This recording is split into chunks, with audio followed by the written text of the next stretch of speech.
Banished from Earth Classic Game Room broadcasts from the intergalactic space arcade on its never-ending mission to review everything.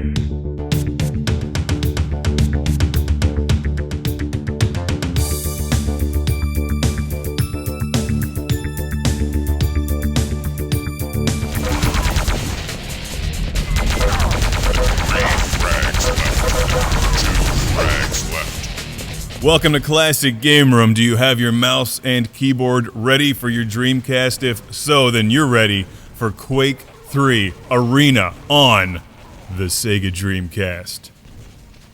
You don't want to play this one with a controller, trust me. The Sega Dreamcast is not known for its first-person shooters because there's not many of them on the Sega Dreamcast for good reason.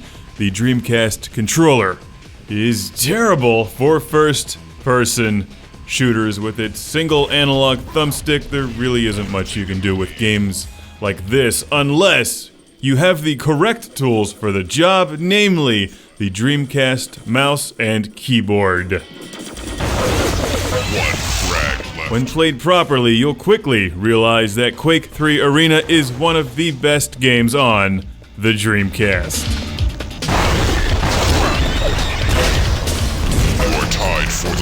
Originally released in 1999, Quake III Arena is an ultra-popular first-person shooter, probably best known for its PC multiplayer. The year 2000 saw this Dreamcast release, which brings a tear to my eye. I'm sad.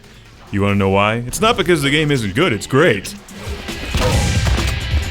It's because this proves the Dreamcast could have had all the amazing first-person shooters that were on the PlayStation 2, like Red Faction, Time Splitters, and Half-Life, just to name a few. In fact, a version of Half-Life was going to be released for the Dreamcast, but then, the Dreamcast went under, probably because more games didn't support the damn mouse and keyboard controller. And also Sega was just losing their shirt on it, but, that's a different story.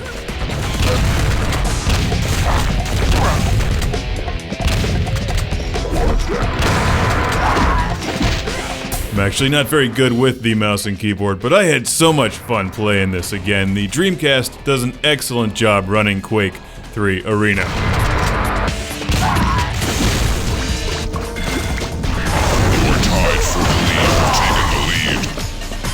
Maybe not as good as the best gaming PC from back in the day, but if it was 2000 again, you should have this game. You should have this game anyway, just because it's on the Dreamcast. You can also invite up to 3 of your friends over for 4-player local multiplayer.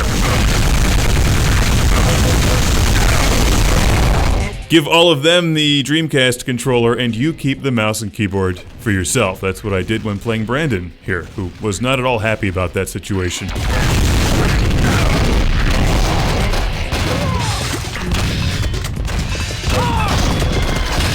Back in the day, this would have also had Sega Online multiplayer.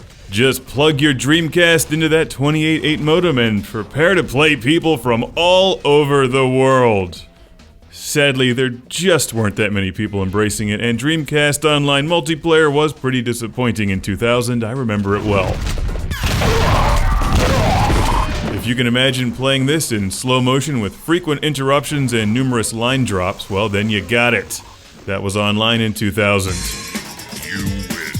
Now, all that being said, this is a terrific Dreamcast game, especially if you have some friends over and more than one set of keyboard and mouse controllers.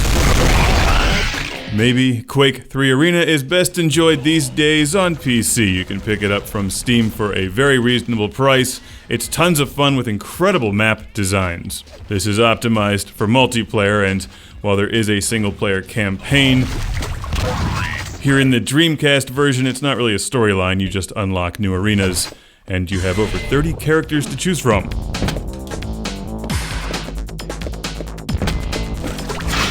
The visuals still look good, the maps are excellent, and it runs reasonably smoothly on the Dreamcast. Maybe not the best that it could, but just imagine if the Dreamcast had a few more years and a few more shooters like this to iron out the bugs.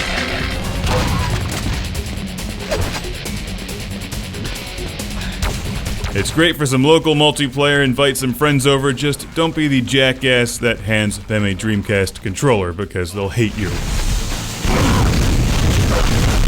If you enjoy games like Doom or Unreal, I highly recommend Quake III Arena. Good times ahead on the Dreamcast or PC.